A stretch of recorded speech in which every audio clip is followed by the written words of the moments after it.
just want to think, how do I busy with myself, create money for myself, and not bothering my mom? That's exactly. And then and now when I'm thinking about it, I was kind of like proud to myself because in that age, I was worried about somebody else, which is weird because I supposed to be happy. I supposed to be laughing with my friend, like buy candy. You're not gonna believe me. I was trying ice cream when I was 25. Fuck off. Because what? Every time I have money, I was thinking, if I buy ice cream, I'm wondering if my brothers or my mom have enough money to buy food. Hello, sir. Hello. How are you doing? I'm great. How are you? You a little bit nervous? A little bit nervous. It's been a while. I'm not in the camera. I'll be gentle. Yeah, please do. I know, man. I want to say firstly, like, thanks for doing this because, of course, like, I feel like you do so much different shit that like you don't have the time, and I just flew in it during the week, so it's gonna be fun as well. You know what I mean? So like, you're an interesting character. I've known you for a while, and that's why this is gonna be something new to do. You know? Exactly. I think a good place to start is that if someone was to go and check out your stuff, they see like, Yolla, you've done like martial arts, you've been Olympian, you've like 500k followers, you've been in acting. But like, where did it all begin though? Because you didn't do the traditional path a lot of Indonesians do. How was some of your kind of like earlier days like? Because you didn't grow up in Bali, did you? No, I'm not grew up in Bali. Where are you for from? sure. So I was born in Jakarta and raised in Jakarta, but my family is from Sumatra, which is another island of Indonesia. Yeah, I've actually been trekking in Sumatra before. It's fucking Oh, sick. yeah? Yeah, I Yeah. did a 3-day It's trek and it beautiful was, there, yeah. and I nearly died at the end of it, but it was sick though. Yeah. So yeah, I was born in Jakarta, raised with 9 brothers. My mom's single mothers. Oh my Yeah. God. I know. That's crazy. Because your name is Yola, and Yeah, that's there's my first name. And then yeah. there's 4 usually different Indonesian names, isn't there? There's Wayan, Ketut. Oh, that's Balinese. Balinese, okay. family. Yeah, so Balinese start with they have their culture name. Yeah, so depend what kasta they are. Like there's like a heroes or Sudrata. That's a lot of families named for Balinese. Yeah. Cool. So you'd 9 siblings. What Yes. was it like growing up? It was fun. It was fun.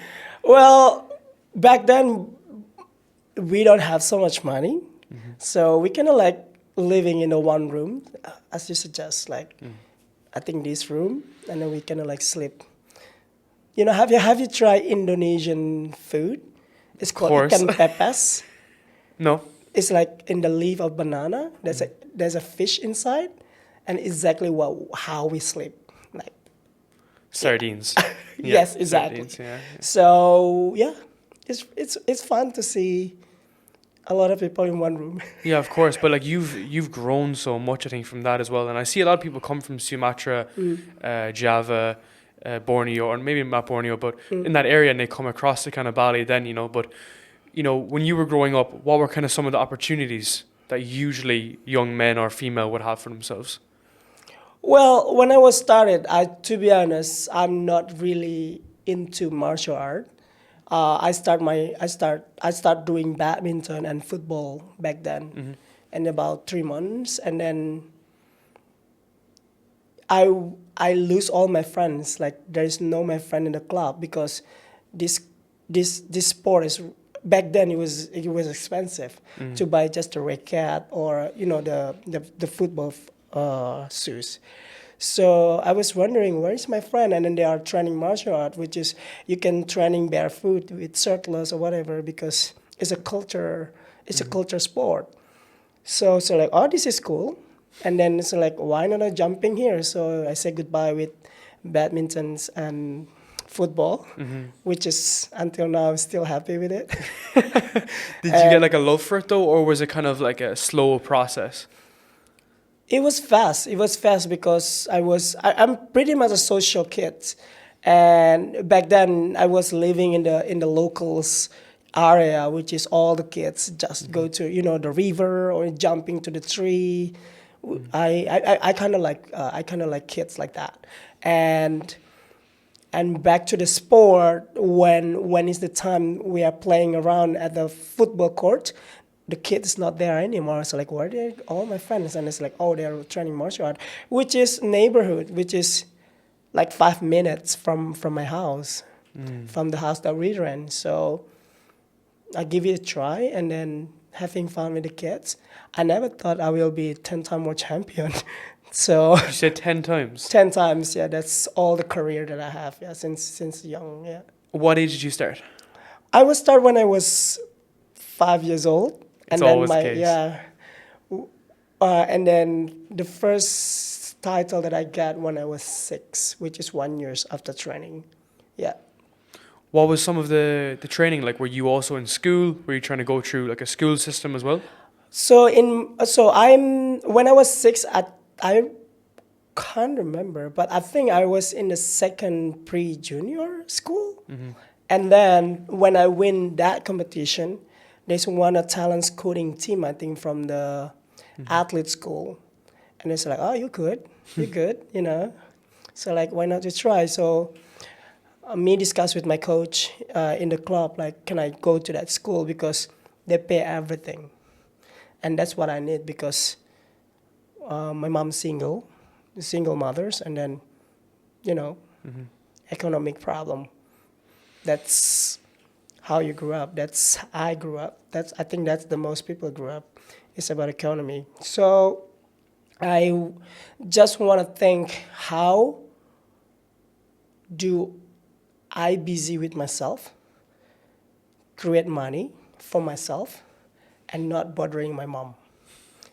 That's exactly. And then now when I'm thinking about it, I was kind of like proud to myself because in that age, I was worried about somebody else, which is weird because I'm supposed to be happy. I'm supposed to be laughing with my friend, you know, like buy candy. You're not going to believe me. I was trying ice cream when I was 25. Fuck off. Because what? Every time I have money, I was thinking, if I buy ice cream, I'm wondering if my brothers or my mom have enough money to buy food. Man, that's No one, insane. no. I'm not talking this to anyone because for me, growing up like that is one of the most difficult time for me, but I'm grateful because that's make who I am right now.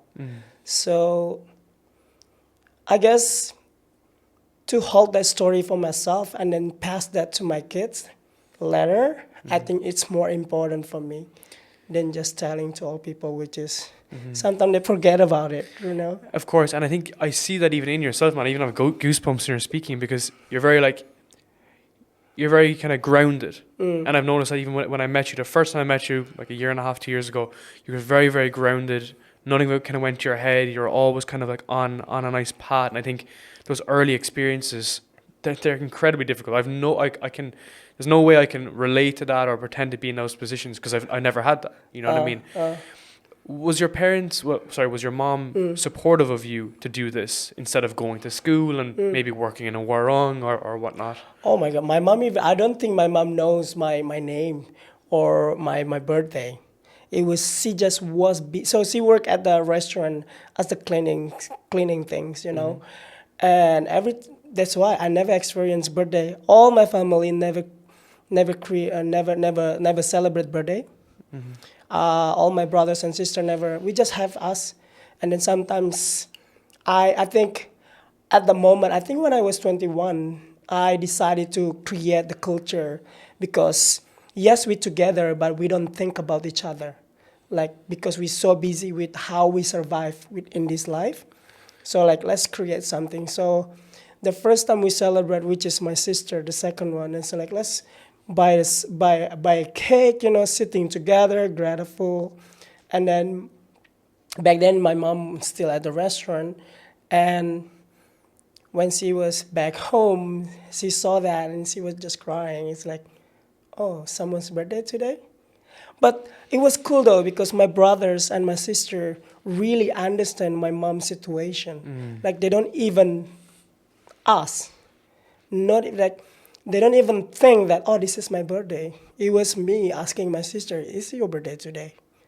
So, and then I'm not blaming my mom either, because, you know, how can possibly a girl, I mean, not a girl, I mean, a mom, a single mom with 9 brothers and sister can possibly remember all this thing knowing that there is no money in the pocket. Of course, it's like her first. It's a primal instinct. Hers is to survive. Yes, And then because exactly. she has 9 dependents, she's Yeah. trying to let them survive. Yeah.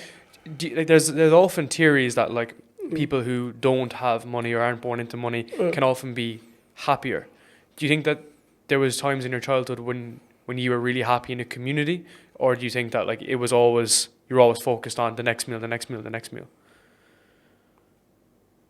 Wow, that's a very interesting question. Well,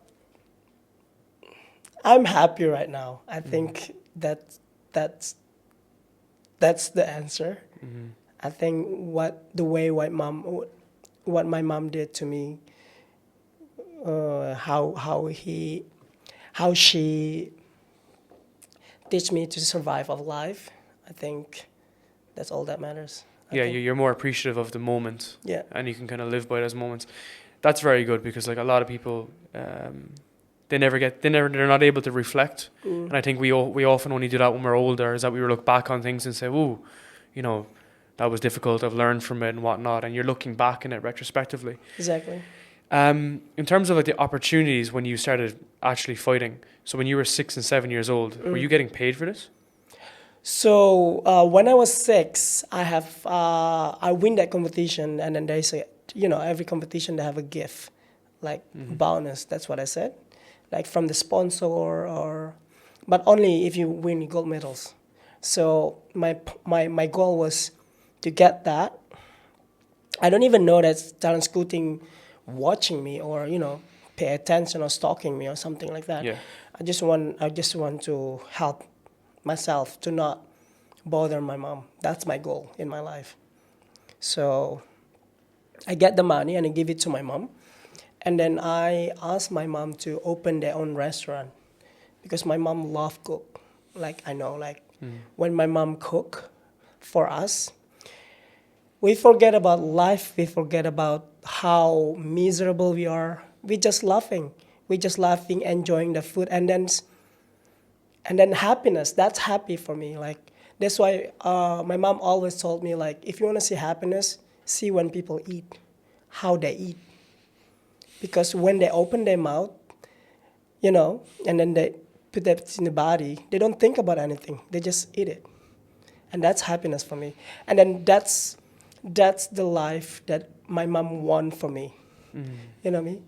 You know what I mean? Like, I want you to not think when you're doing anything. Just do it for yourself. So I guess my mom is very quiet. It's very like see more action more than word. When she's talking, I'm gonna suck to it. Because I think she been through a lot about her life, and then she knows like she can't make this progress with her family right now, but you can. So that's the string that my mom never talked to me, but I get it. Okay. Very wise, like very Yeah. knowledgeable. Yeah. That example about the food is crazy, because you know what, I've realized that a lot with Asian communities and Asian families. Like, so I've traveled a lot of Yeah. Southeast Asia, especially places like Vietnam and stuff where people don't have a lot, but they come together and they have these like amazing meals, and they're all a community aspect. And I also compare it to Mexico as well. Mexico is really good with that, because it's all like Yeah. small food, and people come together like this table now, and you could all sit around So, it. yeah, exactly. And especially in places like Sumatra or Java, people will have a long floor. They'll sit down, eat with their hands, and they're all community vibes. I look at that compared to a European or US instance, and it's completely different. Very different. Yeah. One thing that I really don't like is the whole mentality of like families not eating together, and the husband getting back from the office and eating, and then the kids eat at a different time, and they're all over the place. That's why I love working remotely, because myself and Elise, my girlfriend, we always have meals together. You can see the difference, right? No phones, Yeah. fucking none of that, man. We just sit there, we just talk. We could talk about nothing or everything, you know. But it's kind of those examples, and food is the perfect way to connect with people. But I just don't think Westerners acknowledge it as much. Maybe the French, maybe the Italians do, but I really don't think like US and UK people do. I have a lot of friends from New York and from Europe when I overseas, and then I bring this culture to them. Like they were shocked, like what? Like for example, we Asian, we like to sit in the ground, not in the chair when we sit. It actually they have a history that, because a lot of Asian is mostly Muslim, right? Mostly majority Muslim. So when they die, when they pass away, they kind of like sleeping in the ground. Then you bury them, right? So when you eat, they kind of like teach you that you have to humble, because this is gonna be your amazing sleeping forever. Funnily enough, the Stoics used to do something similar to humble themselves. They would eat from dog bowls, and they would sleep on the floor, eat from dog bowls, and like sleep outside and stuff, because they'd realize that no matter what level of wealth you have from trading like commodities and rice and wheat and stuff, that you are the same as everyone as you die. I think that's kind of the logic. It could be slightly skewed, but it's like when we die, you and me, we're all going to end up in the floor. Yeah. And I know that's a morbid way to look at things. We don't want to look at it from that perspective. We want to have an optimistic view of the world and whatnot, but there's a sense of like mortality about that. And actually, funnily enough, I've had a dog that died recently. So, you know, we do loads of rescue stuff here. And so sorry for that. it was a rescue that we found, had cancer. We put like loads of money into it, and it had a family here that took over it, and the dog died. When the dog died, I like stopped and I was like, fuck man, like you realize how like fickle everything is, you know, like the followers, the money, going out, the partying, the drinking. And at the end of the day, like you can go super morbid and think life is meaningless, a nihilistic view of the world, but you can't like have that principle. But in the one moment I just kind of stopped and said to myself, all of it can be nothing at the same time. Exactly. It's mad, man. It is really mad. I want to kind of discuss about when you were coming through like the ranks and you're pretty young. Were you always a driven person? Like focused? Do you think you were always kind of focused? I guess the way my mom gave me a job at home, I was a wise house, to be honest. Like I am number 3, right? So back then, we have 6 and then come later the 3. Okay. So I had 3 after me, right? So my mom gave me a job. This is the job for you, Prima. Yolla. That Prima is my Bali names, to be honest. Oh, so Prima is your Bali name, Yolla is your... I don't know. I introduced myself with my first name, and people call me Prima all the time. I was like, okay, I carry on. You know what I mean? Like, it's cool too. Yeah. So I need to make the meal for the drinking, change the diapers. I know how to do that. I can eat them. I can make the meals.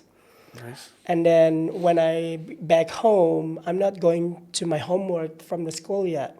I need to sleep my brothers. I know how to Nina Bobo them. Like, dude, I'm telling you, I'm 30, but... You look a lot younger than 30. But my experience, like 80s years old guys, yeah. Like, I know how to change the diapers. I'm ready to be a father. Yeah. I said that to my teacher when I was 17. I'm fucking ready. Like, Crazy. I have 9 brothers. They are all in my hand. I know how to, swing them, how not to make them happy. Like, actually, 6 of my brothers and sisters, after me, walking by me, I'm the one who teach them. My mom doesn't know how. My mom at the restaurant cleaning the plate. I'm the one who teach them, let's go. Back then, there's no YouTube. Of course. No. And I think you probably got really, maybe like disciplined as a result of Yes, that, because you're exactly, just yeah. doing these things and you're making the meals, and it's interesting because like we live in an era whereby everyone preaches fucking discipline and consistency, Yeah. but like there's a big difference from going to the gym and doing 8 reps a tree on a bench press versus having to, you know, raise children, go through those processes, which I have no idea about. My brother's actually going to have a kid in the next couple of months. I have no idea about this stuff. Be prepared, buddy. But to be fair, like what you've done is you can roll that into other aspects of life. And I think that's really interesting about other stuff with the gym and stuff as well, is that when people do get super focused on a plan, they can roll those tendencies into other aspects of their life, Yeah. business or whatnot. Exactly. So like I say, when you were young and you were, you know, getting better at martial arts, getting, you know, improving, for you it probably came quite naturally. Do you think? Yeah. Like so what was your days like? Did you train really early? Did you train really late? How did that work? That's what I'm saying in earlier, is that like I think my discipline point and my dedicate come naturally because I was so focused building this family to not falling apart. And that's my plan, like, oh, this is what I need to do, or this is my job. I wake up. We have scheduled to go to the toilet because we only have one toilet at home. So I'm gonna wake up first, and then I go to the toilet for 5 minutes, and I'm waking up my sisters because I wake up very early because the time, right? So now I'm good at time. I know how schedule. That's why at the gym I have a 7-8 client. It's easy for me to manage them because I live with it. You know, I wake up and then my brother is still sleeping. It's okay. You know, it's not your time still far away. You know, I wake up my sister, finish, go the others. Go the others. So I manage that. I think that's come naturally. So when I jump into the athlete world, I was like, I'm not even shocked. I'm not even surprised. Like, oh, this is what Prima, you have to wake up at 5. This is your breakfast. So like, calm down, coach. Yeah. Sit your ass down. That's what I said. Like, nicely. But man, that's the difference from fucking privilege. Like a lot of people will talk like, oh, the hustle, the grind, and they're working out early and stuff like this, and they're trying to get into good positions. And I know it's very difficult, but for you, man, you must have been like, this is easy. This is a holiday. That's why, yeah. This is an actual holiday. I have a client. No, I have a buddies at the gym, which is training same like me in the same time twice a day, and then about a years he actually texts me like, I never see you not sitting at the Warung Tiga, which is near the gym. Yeah. You know that? Yeah. And then eat the same amount of the food, never change. I said like, yeah, that's me. And how you deal with it? I said like, it's easy. It's in my life. I was living like that. So I guess a lot. Then I know people. Then because of my experience, I know people. You know what I mean? Like, I eat like this. Like 1 year and easy for me. Oh, it's not easy for me. Oh, I eating like this because my life like this. You know what I mean? And then, oh, maybe his life is better than me, or you know, different approachment or whatever. I get you. You know what I mean? Like it's different. Yeah, so you can see like how people grew up also, just by the food. So it came naturally. Yeah. Completely agree with you, because I think it's an element of lifestyle inflation. If you're ever familiar with it, it's like, you know, as someone earns a bit more money, they elevate their life standards beyond how much money they have. You know, and I suppose it's permeated to everywhere. You see it in London, New York, even in Ireland. You see it in Singapore, that people overextend themselves. How do you stay grounded? How do you stay centered? How do I center? How do you stay like humble? Oh my God. Like how do you stay calm and you don't let this shit kind of get to your head and go out and spend loads of money on stupid stuff? Now, you mean? Now, or even when you started coming into money. Like when you started coming into money and like, you know, $100 is potentially 100 times more than you ever had. Does that make sense? So like, how did you not just blow that on something stupid? Oh, well, I guess it's self-defense. I guess I've been through a lot of life, and then back then we don't have that much. I don't have that much money, so I think life is really teach me how to be wise with money. Do money is my goal? I think so, but it's not. It's not that the main characters. You know what I mean? Yeah, Like yeah. my mom told me this. Life is fragile. So if you want to do something for you, just do it, and then say something to someone nicely every day. Say that you love them. Say that you are, you love them, you like them, because maybe that's the last word that he hear from you. So I guess I'd be wise of that also. And then with the money, my mom always said like, money come. We always get money if we work for it, right? That's let's to be honest, right? It's not like we born rich. I'm not born rich. Yeah. I born with experience, which is that's make me rich. I born with struggle life. I born with anything. So I guess because I have a lot that experience to use that money, I use very wisely. For examples, if I want to buy something, I need to make sure that what I need is all there. You know what I mean? For examples, my daily activities. For example, I paid my rent, I paid my food already, I paid my my supplement or whatever. So I guess with money, I'm not that strict, but I have self control. Like I can tell like I don't need that now. Like I want it, but I don't need it. I don't need it now. So Is I that will common in Indonesia, do you think, when people... Oh no, No? no. How does it work Indonesia. elsewhere? I think I'm not saying Indonesian people, but most of people like to spend maybe money. Asian or Euro or globally actually. Yeah, Europe. Yeah, globally. So well, I love spending money, especially when you holidays, right? But even in the holidays, I'm not that crazy Of course, yeah. spending. Like I make sure that I have breakfast, lunch, and dinner. Then the rest I can buy something. Yeah. I think that goes back to your values maybe. Yeah. Overall, have you seen your values ever adjust over time? So like, when you're focused on your fighting and then moving into like the online business and online marketing, we can talk about that later as well. But like, have you ever changed your values, what you kind of focus on? Because so far, what I'm learning from you is that like you really do pride yourself on like the family community element of it. How to my value? I think I'm still the same guy. I'm always value myself. I have something that I do for myself every time I get my goal. That's how I value myself. I like to sleep 12 hours. That's my yes.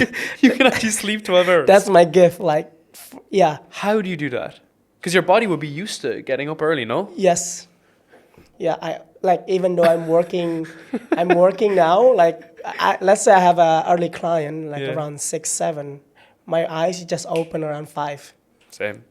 Right? Yeah. I hate it, but I try to fight with it. But again, like this is not something that you can fight. So I just get it flow. It's actually good for you as well, your circadian rhythm. If you can fall asleep and wake up at the same time, it's actually naturally better for you, even if it is 6 hours or 7 hours, Yeah. So I value myself that much. So if I get a goal, for example, I will get my gift, which is I don't care about life for 12 hours. Right? Like, tell me how you not think about your life. What you do? You go movie? Yeah, 2 hours. Yeah. How's the longest? Sleeping. Get sleep, people. You're right. I try to stay away from my phone these days. I've tried to do like a minimalistic approach. So, I'm only using Instagram, and I actually use LinkedIn as well, just for my business, for my podcast, just to either promote something or reach out to people like this. Yeah. I don't really engage with it because I felt like that. Let's say you're saying that the downtime. When I had my downtime, if I was scrolling through Instagram and just seeing ass and abs all the time, it doesn't really do anything for me, And like, I get people get different enjoyment from it, but for me, I was getting no benefit. So I just cut it. I've 30-minute limit on every app on my phone. I'm only on my phone for 2 hours a day approximately for my business, and that's it. But it's interesting because like that, it's taking time for yourself to actually like chill the fuck out. People don't really do that, you know. I agree with you, I think. How do you think like social media has kind of influenced a lot of your work? Because like I see you as like, you know, someone who's like one of the biggest Instagram fucking profiles in Indonesia, and you're always getting a lot of feedback. Like, has that ever kind of got to you? Has that ever kind of played a part in your kind of like psychology, you think? I see. Well, social media is always there. Like, I would recommend people to not live there. For example, like they are in the different world. This us is real world, right? Yeah. They are in the different world. Whatever they wanna show the pictures that's how they want us to see. People. I mean, there's a lot of like benefit about media. Let's to be honest, and also the bad things about media. Yeah, right? like your business wouldn't be here if it Yeah, wasn't for a picture exactly, or whatever. like, so I guess how you set up yourself at that multiverse, or at the world. Like for example, I even created tools that they can track you how many hours you are at Instagram. So what does that mean? Even the phone is actually care about you. Then how you not care about yourself? Right? I think that's self. So, I mean, I'm very learner. Like for example, in the term like when I do something, I'm gonna talk to myself first. That's me. For example, if I wanna go to Instagram when I post this, which perspective that I will touch? Who is gonna offend it with this picture or this video? Can I control that? If not, then I don't post it. I have so many videos, funny thing at the gym, like crazy shit. I'm telling you, because I was there every day. You can see, right? Yeah. And I saw that video to management. They are all laughing. And then, but again, it is something wise to do, maybe. If you want to get engagement, I post that, boom. But again, there's so much potential in media that help us. And there's also bad things about media. It's just control self. I think self-controls, it's the character here. It's the main character. How you control yourself. How you manipulate yourself to not going there that much. Yeah. I manipulate myself with writing or listening podcasts now, or I still use my phone, but I have an headphone, so I listening some podcasts or some more to not watching or reading, more into visual. That is important for me too, because when I was an athlete, I'm more into visual. Now, my life is changing because I was a personal trainer. I need to see people, so it's more 3D thing. It's more like, so I guess my body missed that, and then it's just like, okay, when I put my headphone, I was peace. Yeah. Yeah, so it's a self-control. It's interesting because like for what you're doing now, that's like online and building like a business around this, it's the opposite to what you've done all your life. Taking care of people. Oh my God, it's very in the different. gym, you no. know? But you've like mastered. There's a secret. There is a secret about it. Like, people are freak out if they're not in Instagram for 24 hours because my engagement, whatever. Like I'm telling you, 15 minutes your like is not going up, you're not gonna viral. That's engagement right now. Let's to be honest. So why you be there for 24 hours just waiting someone to like you? I read it. What I did right now and make me peace, to be honest. I post my picture there and then leave there. Post and ghost. And then Instagram now can hide your likes. So you don't have to be worried about what people like or not. Right? And then when people judge me like, I use so much filter, who doesn't? Exactly. Everyone wants It's to look filters leaner. like t-shirt or whatever. Like you see me real in life, so like is it pictures like I mean I'm not against filter. I'm not supporting filters. I use filter when I need it. That's what I'm saying. Like self-control. If let's say like I work with Calvin Klein. And Calvin Klein, for example, wanna use my pictures with oh Prima, you have a pimple. We need to clean that thing. So I say, no, I want to be real. And then what is it? Fuck you, we find somebody else. Yeah. So you lose your potential client, and you lose everything. So I guess again, like I'm more to see what's going on, and then be more. What should I say in English? More mindful. Yes, and more wisely. Yeah. If you need it, then do it. If you need it. Sometimes people, oh, are you beautiful enough? For example, my friends, she's so beautiful, really beautiful. Every time he's selfie, he doing filter things. Like, why are you posting a picture with selfie? You are already beautiful. You have 20K followers. You have 20K likes. Don't you think people will like this? Already think you're good looking. Yeah. And, yeah. But again, people have their own insecurity, and then we don't know what they've been through. So I'm not gonna.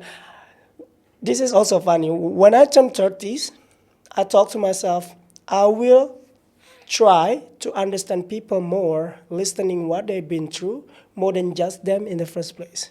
And it's bring me peace. Really, because I don't care. No, I don't care, really care.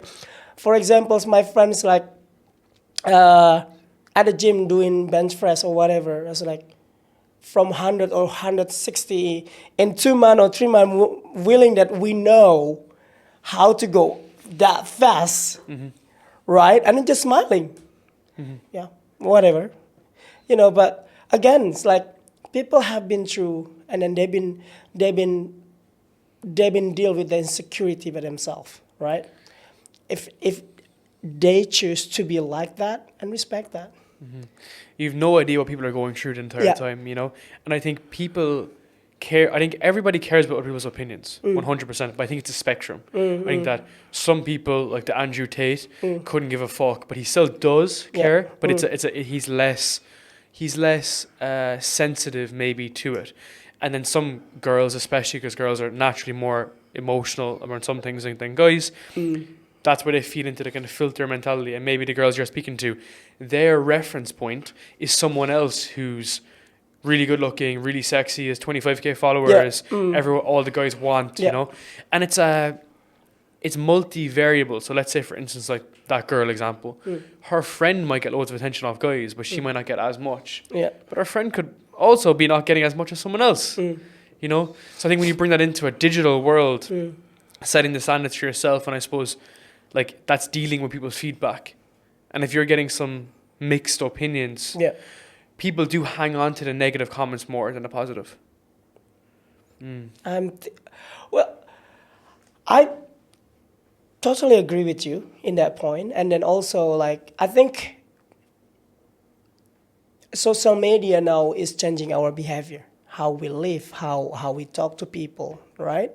And if you spend time there more often than you spend time in real life, I think you will lose because you can't live both worlds, let's to be honest, right? Yeah.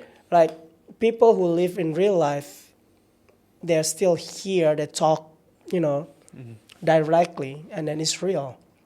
When you're talking, when you are in social media online, you don't know how, like for me, intonation is important. Like you don't, like when you text someone or whatever, you kind of like create a voice in your head. Like, for example, I used to say, hi, how are you?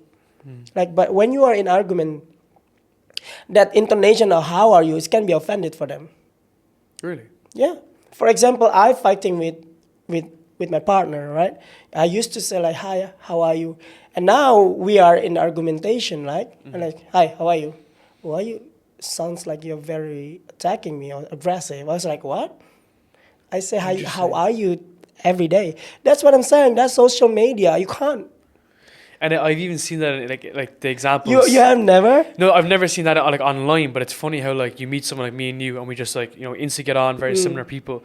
But then online, then we might drop each other like random messages here or there, So it's just like you shouldn't base a relationship or a connection with someone based off someone that's just blanket online, Yeah. Has there been some kind of like, there's a lot of like traditional things in Indonesia that were hard for you to break away from, or like were there people that were looking at you and thinking like, what's Yolla doing? What's he doing now? He's going on to do this stuff. He should go back and do his own stuff.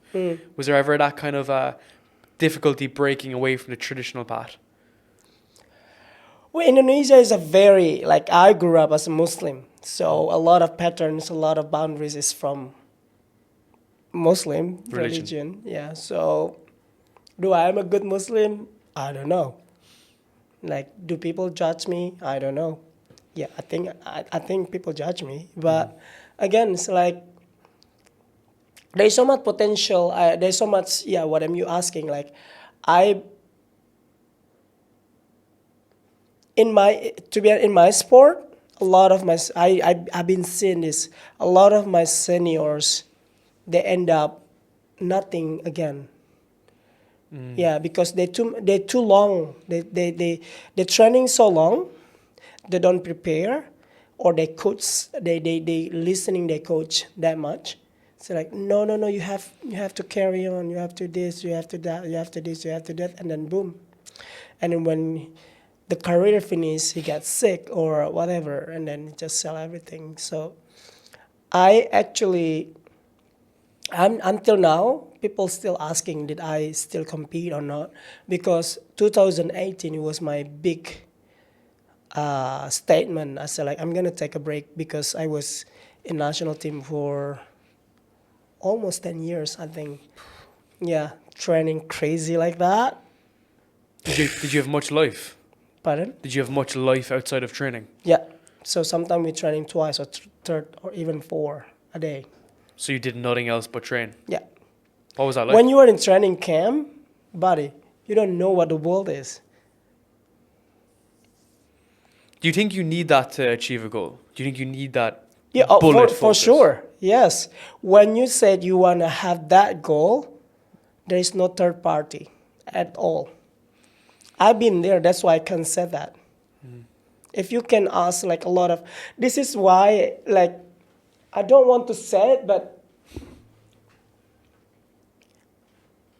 a lot of people, a lot of gymmers, that's what I call rat gym or whatever, they go to the gym every day and then they set up the media like, and then saying that they are the best of the best. Dude, chill. Like, have you seen Olympics athlete training? Go there, see, and then leave like that. I was training 4 times a day. I wake up at 5, we have physical training, like a strength conditioning things. And then around 9 and 10, we go to technical, which is the sport. And then around 2 or 4, we have mobility training. And then after that, we have kind of like training again, like a weightlifting, but light. Resistance, just small resistance. Something like that, yeah. What was that like? How did you feel when you're doing like recovery? Like, is it well calculated, do you think, or are they kind of? Well, back then when I was in national team, there is so much research about recovery, whatever. Again, sleeping. Yeah. Like until now, I'm scared if I'm not get rest enough. Yeah. That's like if you're asking me like the scariest thing in the world that you're scared, I would say if I can't sleep. Yeah, because for me, sleep is everything. Sleeping is you don't think about anything. You're just peaceful. You maybe die, but you die peaceful. You don't think about anything, right? That's interesting, man. Yeah. So when you are doing that training and it's Yeah. like absolutely fucking mental, what were you doing when you were prepping for these big shows? Like, would you have a lot of support? Would you have a lot of like, was there some kind of funding behind you and you're working towards these big events, these big fights? No. In Indonesia, actually, the funding is from the government. Okay. So all the salaries, best like your money, or you have salary every Yeah. month. It's cover the hotels. It's cover, so you get like like there's a level of it. Like if you are like, for example, Southeast Asia, you win Southeast Asia. This is the amount of the money that you get. Level 2, and then this is common in the world. For example, Serena Williams will get government if they represent America. This is your salary, even though she get more money than sponsor, but the governments deal with it. This is your salary. Were you ever thinking about going somewhere else, like Europe or the US, to do MMA or whatnot? This is something that I talked about 5 years ago, and they are so angry because, let's say, like, you see Cristiano Ronaldo can play in the club everywhere, right? Why not? Why not Silat? And I talked that to federation, and they're so angry, but because no, we can't do that. And I said, like, why? And then they didn't give me any answer. So what, you wanted to change to kind of So more I UFC? mean, don't you think it's cool? Like you learn in Indonesia, and then you can't represent Indonesia because so much athlete, and then you fly to America, and then you present America. You can't do that if you have to change your nationality. Yes. What? Yeah. Exactly. That is crazy, because I'm thinking of Francis Ngannou, who came from, I'm going to fuck this up, I think it was Ivory Coast, or, no, I messed that up, he's in Africa anyway. But when he went to France, so he went up to France, he migrated there, he was trying to become a boxer, and he was boxing at that stage, and then he moved across to UFC. So he was French, African, and then he got his way into the UFC. So you can't do that from Indonesia? No, Indonesian martial art, no. But would they not want to do that? Because, like, for you, if you got into even Bellator or something like that, you'd make literally 60,000 a month USD. You know, is there not that opportunity? Well, they said it's against the culture because this sport is a culture. But Okay, yeah. I guess, well, we respect the culture, but until when? Because karate can be big, taekwondo can be big, even Brazilian jiu-jitsu now is everywhere, right? Why not Indonesian martial arts, Silat? And it's really hard because I think this is gonna be a little bit, what should I say, like, they don't pay attention that much to young people, to people who care about federation itself. Like, for example, I will tell you, we've been in Southeast Asian competition for about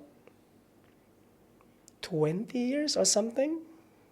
I can't remember for sure, but we never changed our rules. The rules is from they built the competition itself until now. They just changed one, which is for world champion in Malaysia. Can you imagine that? The rules. From not my generation, I don't know how to deal with it. You know, when a lot of scientists from the university, like, oh, what is that? This is very old school. Like, we have to, upgrade about this or whatever. They say, like, nope, this is culture. Nope. Yeah. I guess it's just because they are stand so much about the culture, but we don't change the culture. We upgrade it because the generation right now, it's more enjoying it like this way. We change the perspective. We're not changing the rules. We're just changing the perspective. For example, until now, we have an outfit like black. If you watch on YouTube channel, I guess it's a lot of Silat competition. We have an outfit black. We're not allowed to put a sponsor in our t-shirt. Imagine that. And how much money the athlete will make, or the team, or the country itself. For example, I think it's cool to see like Adidas or, I don't want to say the name. Even a local company. Yes. You know what I mean? Like a local Yeah, brand. you have a company, whatever. And I need to start myself. Yeah. I'm the one to create. I create a t-shirt. And then when I win, I wear that t-shirt. I don't care. And I get yelled like, well, this is my t-shirt. I'm winning. It's always it's a cultural clash, you know Yes, what I mean? exactly. And that's the difference, I suppose, with in the US, like when Dana White created UFC, it was just purely a business endeavor, and he wanted to create something that was going to be bigger than boxing and bigger than everything else. Did you ever think about like completely leaving Silat and going into MMA and well, potentially even like the UFC or something like that? Was that ever something that you wanted to completely walk away from? I'm not gonna walk away from Silat, but yes, I'm gonna growing up from Silat. I think so. I'm preparing myself now. How do you know that I into MMA now? I never posted I'm doing MMA. I know a lot of things. Wow. I'm a good researcher. Yeah. How do you find it? It was interesting because MMA is kind of like a wild fighting way, which is what I want. I think. I mean, until right now, I have a thought about it, but I couldn't say it because I'm not jumping to the competition yet. Of course, yeah. I'm not trying. Well, let's see. Let's see, because I've been invited by a lot of like official UFC's club in Singapore, and a lot of club in Dubai and Indonesia itself. So I said, like, I'm preparing myself first. Of course, Let's see how it goes. It's interesting because like everything you've done before shows you can really do the commitment side of it, the drive, the focus, the long shifts. That comes naturally to you. So it's kind of the self-selection. Like, how do you pick what you want to do? Because now you're doing online coaching. You know, you're in great shape. You're in actually in insane shape recently. Like, where do you self-select? Where do you put your time into, and how do you prioritize? I will say I live in the moment right now because I have so many goals that I have, and then the thing is the goal that I need to reach is not now. So there's a time, and then I guess being personal trainer, I love helping people. You know, like imagine like people can't do squat, and it's like, oh my God, I can do squat. It's gonna give me like a good energy. It's like, wow, I just changed someone's life. You know, for example, there's one of my clients from France. There is no experience about fitness at all. And it's like, I never thought I can do push-up. I think I'm weak. Like now he can do push-up like 20, 30 in 30 seconds or something. I said like, well, you just changed my life. My family thought I'm weak. Myself said to myself like, oh my God, I can't even do push-up or pull-up or whatever. And now like, you're like super confident. Like I said, like do push-up after a session, and you just do it. I just changed someone's life. So I think I can see myself helping people there, and I enjoying it. Yeah. And then the other goals is not this year. This long time because I need to wait. I need to see. I need to manage the time, because this is not something that you can do in in a second. There's a plan for it. And how do you stay patient? So, like, how do you stay patient for those goals? How do I patient? Because I think I know when I'm waiting something, I want it, and I will get it. If not, I'm just change my goals, And then if I don't get a goal that I want, I'm not changing the goal. I just change how to get there. Like I've been rejected many movie in casting in just the way I walk. I have a unique casting in New York. I just walking, and then the casting director said, "Nope, go home." Fuck off. 1 second. Because what I casting is about how people walk, and I'm not pay attention about that. Imagine that. So he think like, if you not pay attention with your character, I don't want to deal with it. Imagine that. How did you feel when that happened? Oh my God, I was the worst. I flying from Indonesia for that casting, and then well, I guess I got holiday. Fuck me, That's man. it. Yes. So I have a. And is that your goal? Like you want to do more acting? To be honest, I like to like. You like it? What do you like about it? I really like to work behind the scene. To be honest, for the movie, I love action movie, and then I've been you know been in the community for about 10 years about action movie. And my first experience was Indonesian movie, which is blowing up in Hollywood. And then since then, I was like, oh. And back then, I was helping to choreo one of the movie, and then I enjoying even more. So it's always like 50-50 right now. Like, and then a lot of people said like, you have opportunity too, why not get two? Yeah. And then I said like, okay, I give it a try. So I have so many, not so many. I can't say that. I have a goal. Yes, Yeah. I have the movie that I need to choreo next year. Yes, it's a production from a big studio in America and Singapore.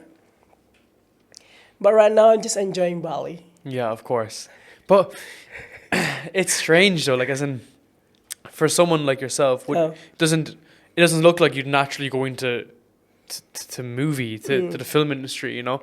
Like was it just you got a buzz for it, you got a feel for it? You must be obviously very creative, because even if I look at your Instagram, do you make your own videos? Because they're very professionally done. Really? Man, I was gonna say Oh. to you, like, I think the battle for a lot of this online PT world is all in production, and like yours are shit hot. They're very, very good. Like the lenses that you're using, the camera you're using, the editing, it's very smooth. It's all on brand, you know?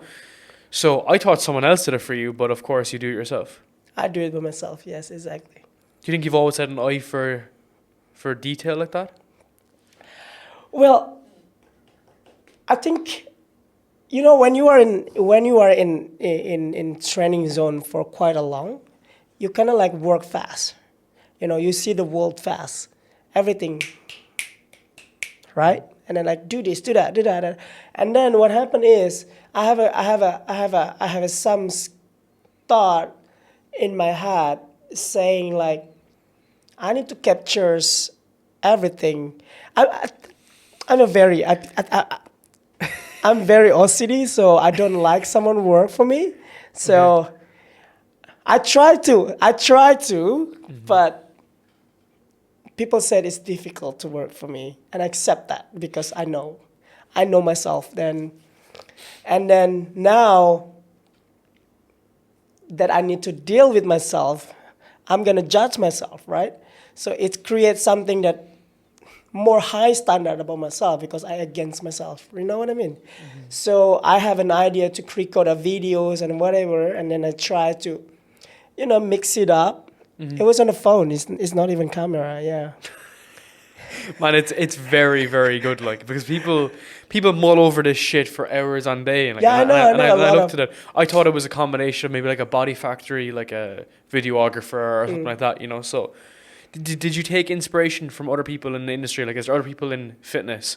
Like, I know you met Mike Thurston. Like, is Mike someone that you would like look up to previously, or you would have like used for inspiration to understand your vision or where you want to go to? Well, with Mike, I like to just joke around with him. I think he's a very funny guy. Yeah. So do I look for him as my idol? Yes. Like he have a good body, and who doesn't? Even the monkey play nipples, play his nipples, right? Even the monkey guys. So don't blame me, blame him. He have a perfect chest. That's it. He is like a fucking Right? mon. He's just a beast. Like, Yeah. I think he's at the top.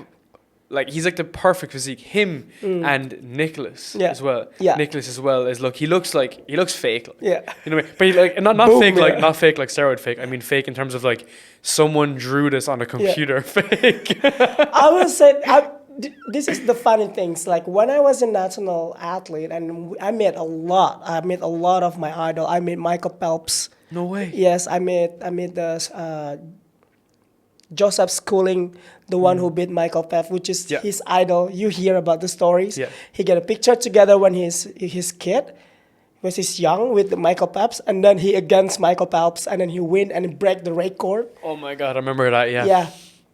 So oh my God, I met Lyndon, badminton.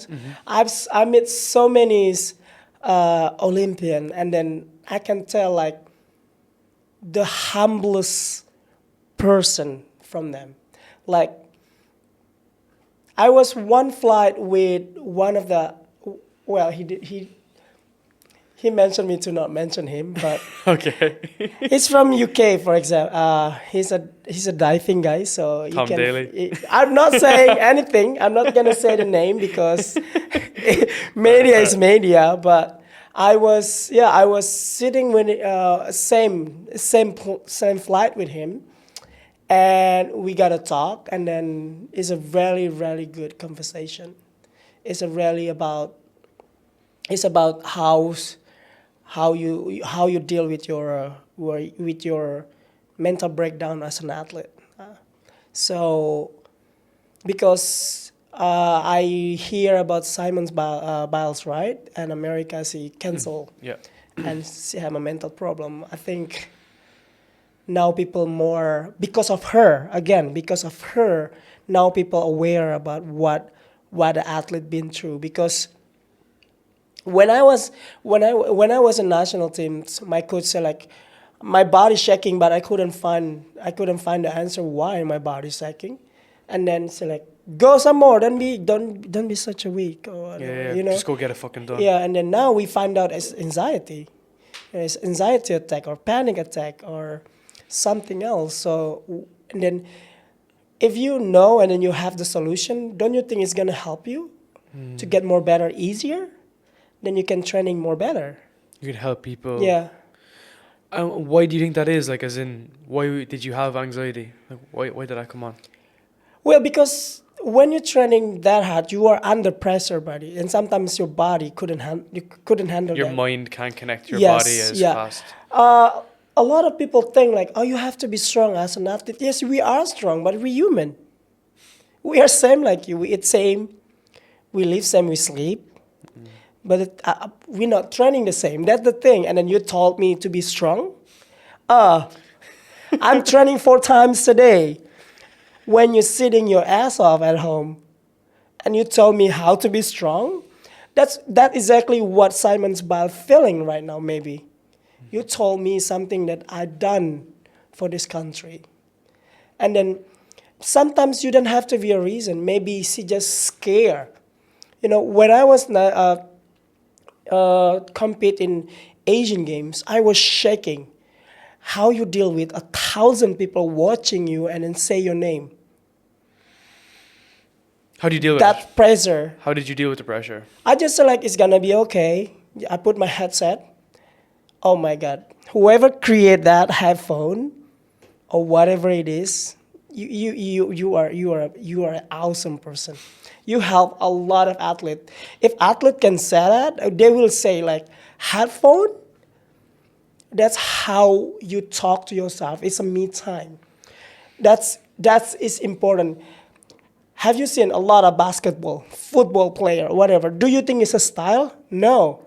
You think it's a style? Okay, good for the brand. For us, it's helping us. Because when we walk what we think, how I win this competition, which is dangerous. I want to enjoy this competition. Then I win. But again, because the pressure push us so much to think that we need to win, I need to win. And it was just dangerous. Fuck, man. Did you do a lot of visualization, like in those instances with your headphones on? When I What my do you think headset about it? found, I give a note to my team, to my friends, to my coach. If I put my headset, I put my headphone in my ears. You know, if I put don't even talk to me. It's me time. Mm-hmm. I'm gonna talk to myself. I'm gonna calm down myself because I'm shaking. Like it's gonna be okay. You've been this forever. You're training. You prepare for this. Because no one can chill you in the competition that 1,000 people screaming your name. I'm telling you. It was shaking. The first step, that's how you know you will win or not. And the only thing you know is you. So that's the pressure. Are you shaking the first step? People doesn't know. They're just screaming, Prima or Yolla or whatever. Right? The first step, boom. Do you just click into it then, into your emotion? I do a lot of practice. That's my key. So 1 month before the competition, I asking my coach to get 1 hour just for myself. So I go to the training zone, and I prepare myself how do I walk, and I visual people around me, like 1,000 people screaming my name, and then it's not work. I still shaking. So what I did, I record myself screaming in my phone, and I put in speaker. And then the speaker screaming my name when I'm walking. That is happening. I feel my body was shocked, like shaking, and now I figured out how to avoiding that voice, and just to enjoy myself. And then I tell to myself, if I can make this crowd quiet in the minute I play, I win. Because they're enjoying the show. Yeah. Does the pressure get to a lot of individual sport athletes like that, like who are very, very talented, who are more talented than you? Yeah. Do some of them just can't hack pressure and then they just fucking crumble? Yeah, I saw a lot of young athlete potential, but couldn't handle the pressure. And why is that? Do you think it's because they're too much in their head? Do you think it's because they're kind of introverted and a bit of, like, because they're like, these people are loners, like, you know, the guys who are focused because that's their path, that's their plan, and they're on it. So they go from that, whereby they're locked in a fucking basement 24/7, working on a goal, to getting into those spaces. I think how they grew up, it also matters.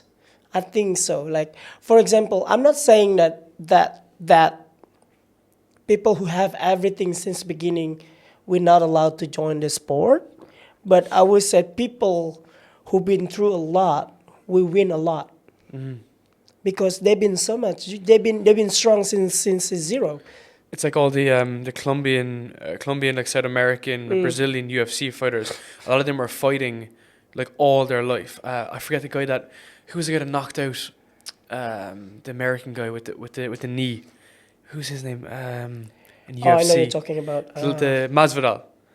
Masvidal? Yeah. Yeah. So Masvidal, he was just a fighter all of his life. Because growing up, his childhood, he was just always like kicking the shit out of people on the street. He was always in fights. And then obviously then he goes into this fight against, I forget who he was against, that US guy. And just thought of it differently, and in the first second, bang, knee to the head. And that was the end of it, you know. So those guys are the hungriest. Yeah, I think, like, to be fair, you can. I'm not researching this, but I hear a lot. I read a book a lot about olympian, about a lot of athletes who retired, and then the base story is how they struggle in the first time they start, right? So I guess that's how you get strong. Don't you think? Like for example, who is the fastest man in the world now? Usain Bolt. There you go. Yeah. Do you think when he's grew up, there's so much science there? There's a more like, there you go. Yeah. Here he was running 400 track at like 17 years old, and he was running on it wasn't on track, it was on gravel or whatever, and he was almost like beating like the national record or like the world record at like 17 years old, and then came down to 100 meters. And some of those upbringings are crazy, and especially with boxers, because you have not boxers, but UFC fighters from Africa. You have Francis Ngannou, you have Usman, Israel Adesanya, and they all just they're from, is it Nigeria? They're from? I'm not sure about that. But they're from the same, or else they're from it's same continent. They come together anyway, and those guys, they just have character. They have that extra bit of character, and it's almost refreshing to see, because it's kind of like The way I look at this is like, you know, if you're from Ireland, let's say, or UK or US, you've all the technicals, you've all the specifics, and you're doing all these perfect training. Yeah. These guys just show up and they just knock you out. They just fucking, they've been out the back, they've been learning, growing up, just on the fly. They're doing this stuff on the fly. And so all the sports performance, and have you seen 14 Peaks or 13 Peaks? Not yet. So it's a guy who climbed 14 biggest mountains in the world. Oh, okay? wow. So he broke up into 3 stints in Nepal. I think it's in Nepal. He did it in Pakistan, and he did it in China and Asia. Okay, so there's a guy from like Norway or whatever who did it like 30 years ago. It took him 17 years to do all 14 peaks. This guy just started. He's from Nepal. A lot of the Nepal guys are the guys who carry the equipment for other climbers, you know, traditionally. So a US guy will fly there and they become the Sherpas. He used to maybe have done this when he was younger and said, fuck it, he's going to be the first ever guy. He did the 14 peaks in 6 months. Wow. Okay? So that is like a peak like every like 2 or what is it, like every 2 weeks, whatever. When he first started doing it, and you see this in the documentary if you watch it, it's very interesting. The guys that are from the US and stuff, they give him praise, but you can see the undercurrent of resentment. Because they're like, at the beginning, they're like laughing at him. They're like, this guy from Nepal, what the fuck is he going to do? And then he slowly goes at it and at it and at it. The guy is literally in a snow blizzard on the side of a mountain, and he's laughing. He's laughing because he just loves the process. He didn't learn the technicals. He doesn't have all the shoes. He got it eventually, and he got it for doing it. But when he was growing up, like, there was none of that. And he just loves the game. I appreciate that initiative, you know.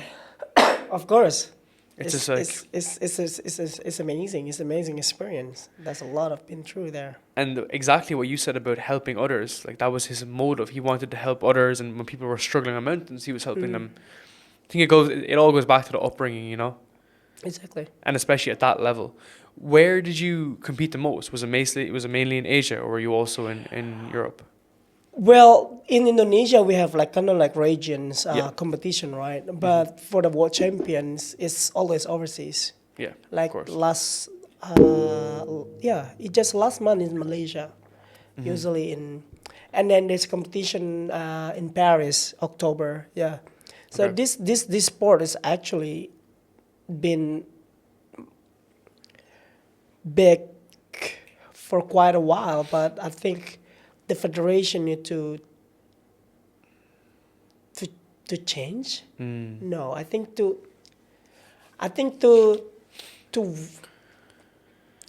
change the marketing. I get you. I get you. Because this sport is beautiful, brutal, but I don't think we are the same level as the other martial art. How big they are, like how sponsor. We are still scared about sponsor, about this, about that. So I guess, they need to learn how to marketing this sport more. What would you advise for like young people who are trying to, you know, let's say even Indonesians, like if you were to help younger people, like male or female, what would you like to see kind of done differently, like to give them better opportunity? What would you like that to happen? I guess with the young people, like cliche, never give up, I think. And the thing is, I never fit in, to be honest, in my sport, because I think the community, the sport itself, is cheating on me. In a way, it's like, oh, this is the son of the coach. Oh, this is the family of the federation. Oh, this is this. It's really hard to be in a national team. It's really hard. Not because the fight itself. It's because what happened behind the scene. So if you don't fit in, don't give up. Try much harder. Try to show them that, or you create your world and then you fit in there. Like for example, I win a senior competition when I was 18. I get a ticket to go to national team, but they didn't even mention my name in any discussion whatsoever. So what I did is when they make a competition for themselves, I try so hard to get a ticket to get that competition, and I fight and I kill them all. So that's how you done. It's the only way you can do Yeah. it. You know what I mean? You can only Yeah. do it by you being said the best. you said I can't beat the national team, my senior or whatever. Like, okay, show me, and let's see how it goes. Yeah, and there's always that kind of limitation people place on themselves, whether it's for business or in their career, or especially in the fighting realm. Because I think that political kind of side though is everywhere. Yeah. It's in the It's UK. everywhere. It's of everywhere, course. man. It's Yeah. the undercurrent. It's the language that happens beneath the surface, and you don't see. Like I think probably even the UFC, when you see Israel Adesanya and you see another fighter squaring off, there's so much undercurrent tone, and we've known this in boxing for years. Boxing has been a fucking shit show for years. Yeah. But I think that happens in a fighting context, in a career context too. Yeah. It's a bit. You have to make the most of it. But I think a lot of people are not. A lot of people will stop when they face adversity. How did you find moving into starting your own business, like your own online coaching and your in-person coaching? Like, who taught you this? I see the possibility because when I start lifting, and then I see a lot of insecurity from Asian people, which is like I never thought that Asian can be big, can be legit, And that's always a stereotype, isn't it? Yeah, like, oh my God, I'll tell you the story. When I jump into Body Factory as a personal trainer, they talk about me in locker room, said, what he can do, a small Asian dude. I was like, oh. And then I tell to myself, I've been in the national team for 20 fucking years. I'll show you how it's done. So I lifting more, I deadlifting more than all the bully theirs, all the Western theirs. I do bench more than Your bench like 120 kg, 140? 135 now. And what weight are you? Myself now, Yeah. I get 135 when I was 72. What weight are you now? Now I'm 81. Fuck off. Yeah, because you're like same height as me, but you're structurally way bigger. Because I'm 73 now at the moment. I came down a lot, but like your back and everything has grown loads. Yeah. Do you think like how has that happened? Because you're 30 now and you're getting bigger and bigger and bigger, fitter and stronger. Well, because they say like I'm small, it's kind of like my insecurity. But you're fucking huge now. Yeah, Though. Like and you then- actually are huge. I wouldn't say it too. Yeah, and then I talked to one of my coach, which is one of my body. He hate me call him coach, Jackson. You know Jackson, big guy. Blonde. Yeah, I know the guy. Yeah. From Australia. Love anime so much.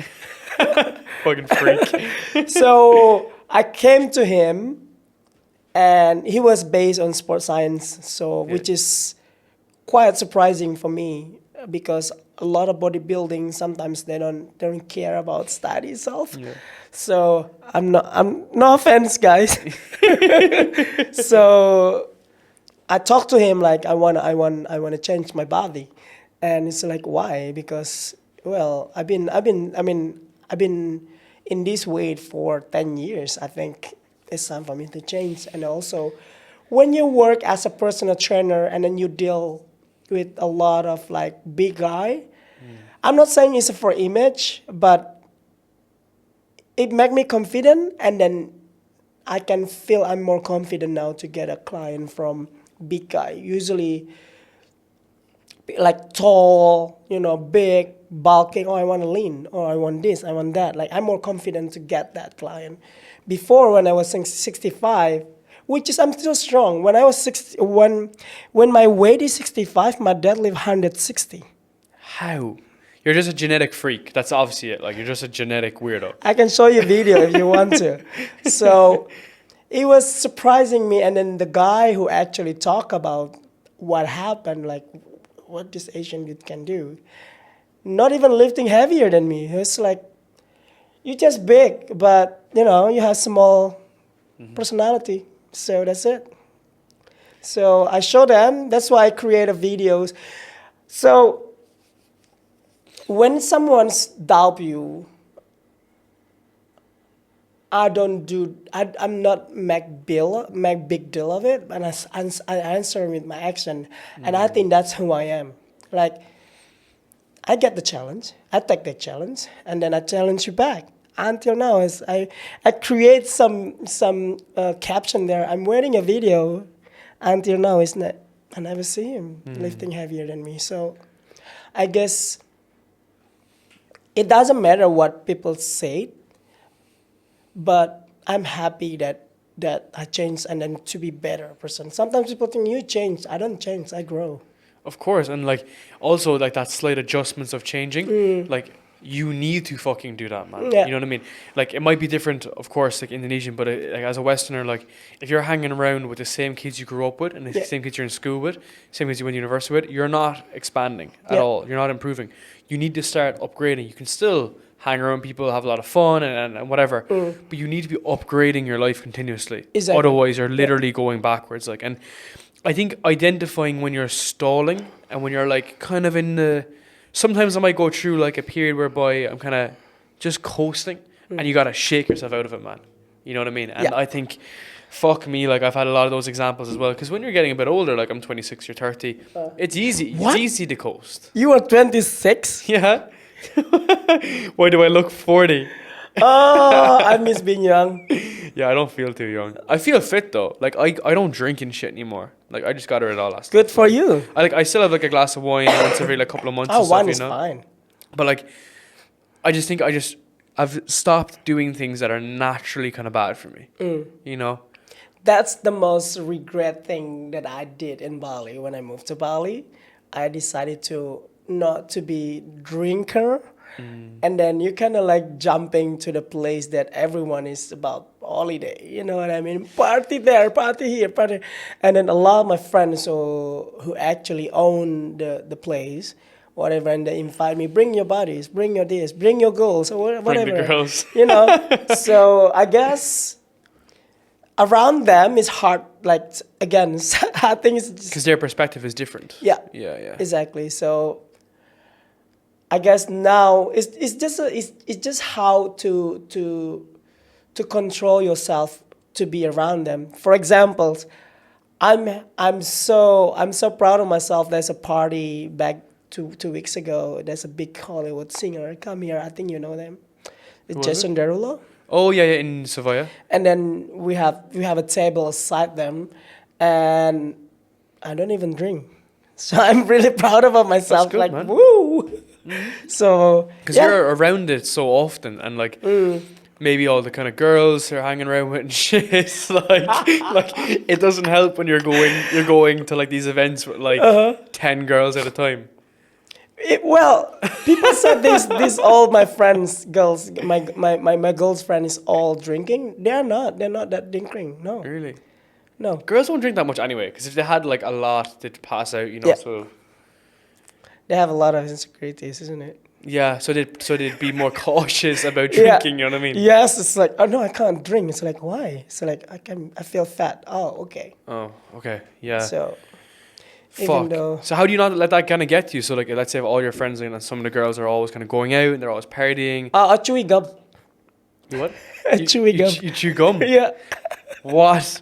How Well, does I that help? guess I feel like just keep your mouth busy so you don't have to like drink. Yeah, You know what I mean? And then telling to myself, oh, this is not what I used to do it. And then do not do things that create a habit for yourself.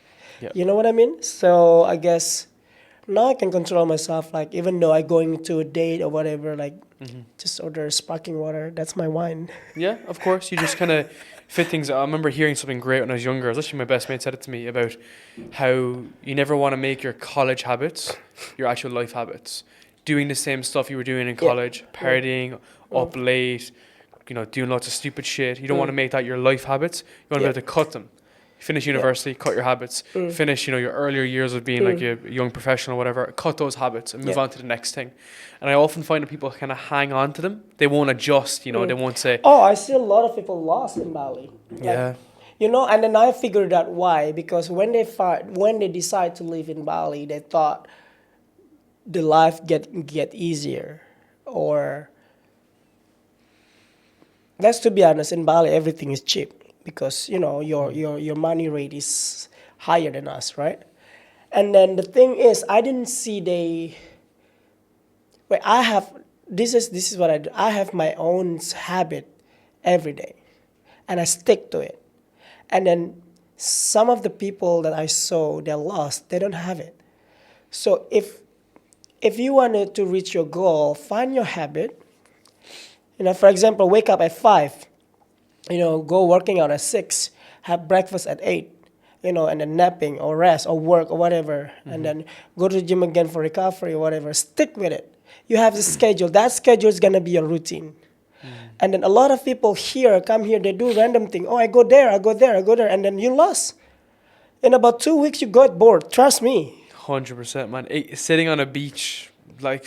So if you decided to reach your goal, create your routine, stick with it. This is one of the schedules is not fitting on you, then change. But find some routine. Do that. That's how the athlete success. We are training, for example, we're training for Olympics, so we prepare 2 years, usually 2-3 years. 2 fucking years. The third month, early years, is the hardest training. Oh my God, you don't even believe. Like running for 30K uphill to Just prepare our barbaric. cardio. Yeah. Just mental. Oh my God, and then we stick with the routine, that the schedule that the coach create, right? Because we believe that schedule will end up with the gold medals, and then there you go. It's just It's the traditional part of doing Yeah, that, you know. so stick with the routine if you guys want to reach the goals. Yeah, but a lot of people are lost though. There's a lot of people like in Bali or among different other places, and it's a lack of direction. And you know what? I actually learned. Well, I remember seeing a post from actually Nicholas Zhang on this. Oh. Someone said to him, "I was like, oh, like you know, you live in Bali, but you know, you're not like at the beaches, or you're not in Savaya, or you're not, you know, on these mountains." And he's like, I live here and I work here and I work my ass off. He's like, you know, every day I get up, I'm working on my goal, I'm working towards it. He's driven, he's focused, you know. I remember it really stuck to me because I was like, there's so much distractions. You know, there's nightclubs, there's people, there's girls or whatever. And there's all these distractions going around and people can end up being lost. I think that's why people end up being here a bit longer than what they should be, because they might stay here 5 or 6 years, and there's always that anchor that's like, oh, it is cheap. It's cheaper than Singapore where I'm living. It's cheaper than London, cheaper than New York. Exactly. It's a lack of direction. Yeah, I saw a lot. Like, for example, one of my clients, he trained for about 3 years. No change at all. And then he tried to break the bad habit. And he came to me like, I want a training at 9. It's gonna be my schedule. He saw me his schedule this, and I said like, stick with it. I'm gonna telling you this 3 months, if you stick with it, you're gonna reach your goal. What you wanna lifting? Oh, I want my bench like this, I want my squat like this, my deadlift like this. And then when we get it, I mean, it was him mentioned me like, I need to thank you. I was like, for what? Like, I reached my goal earlier than we thought. I was like, oh, really? And I checked the schedule about him, and then, oh, wow. Yeah. So, the routine, guys. Yeah, I think, though, a lot of people might fall off it as well. That's the worry, you know? Yeah. If you get a coach, you've invested in it, and you might fall off it. Do you think you'll ever leave Bali? Do you think you'd potentially move from here and go somewhere else? Bali is gonna be my home. That's the fact there. Are you gonna build something here? Maybe you think, or? But I'm gonna fly. I'm gonna live. But not. What should I say? Well, there's a lot of project outside, which is in LA and America and New York, and I'm gonna be live there for like 6 months and then come back 6 months and then come back again 6 months or some 8 months or years. I don't know. Depends how the contract is. Yeah, of course. So is this like we production for 2 years then 2 years there. The thing is this project should be done by 2025, but because the pandemic, they postponed everything. So I guess now we are, hurry up, Yeah. hurry up. So yeah. You're trying to get it done beforehand. Well, my agency there always find a good time for me because I don't want to end up there because I'm not. They try to get a visa working, but it's really hard now to get a visa, right? So fucking hard. Like Yeah. my girlfriend's American, bear in mind, and I can't even get one. There, see? So I guess we try to call them by our embassy or whatever. Yeah. So we're saying that we bring you another perspective about martial art, which is a culture. So we can have a bilateral in. There's actually an agreement there. Yes. There's a so dual you can benefit. help me. Yeah, you can.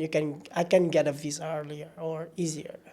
That'd be the plan. That'd be cool as well, though, for someone who grew up in Indonesia, who struggled, to be able to go and live in America for a while. That'll be an amazing experience, though, and you can bring a lot of that back here. Then, and I think like one thing I want to wrap up on is that like I feel like that you've shined the light on a lot of things that people have never seen before in Indonesia. You know what I mean? Give people more opportunity, and it'd be cool to see for younger people because as you said, there's no marketing. There's no marketing to push Silat and pretty much everything else you've been doing. Well, the last time I go to New York, I was living near Times Square, and then Times Square is how people proud and how America proud about Times Square. There's a lot of people, mixed people, race people, a lot of people there, and then I do performing there. I bring my long stick and then I do Silat there, and then people like, what the fuck is that? No way. Yeah. I'm gonna I can't launching the video yet, but yeah, that's just like a promoting kind of thing, the marketing they try. Yeah. So I don't know. You just mess around with it and see. Yeah, how it goes. we're shooting around. Oh my god, yes. Well, now I'm talking about it. Don't go into too much detail, man. Don't go into too much detail. Yeah, we're shooting around Times Square and then try to cool things there, and then people actually excited and then curious about it. Like, what is this? Like, I never see people with the long stick before, or what it is, what it are, So yeah. Sick, man. Before I wrap up, last question I want to ask you, that I ask everyone, is for young people who are a bit lost and trying to figure things out, how do they find something that they're passionate about? Well, when I was in their age, I am lucky enough that I don't have everything. So I guess if you want to be something and then you have everything, try to feel that you don't have everything. When I think you can do it. Like, for example, go to the club, training, don't use your phone, respect your coach. This young generation, I saw them like, the more you respect the coach, the better life, the better benefit, the better opportunity that you can have. Because I believe I connect with my coach, and then he know me very well. So if you're bonding with your coach that much, I guess it's creates something that you never understand. So for young people, I think try more harder, and then don't give up, and also try to not have everything. Yeah, it's a great point to finish up on, man. Yeah, I'd say a massive thank you. Thank you, buddy. Man, I appreciate it very much. So I hope this is enough. this is perfect, man. Thank you so much.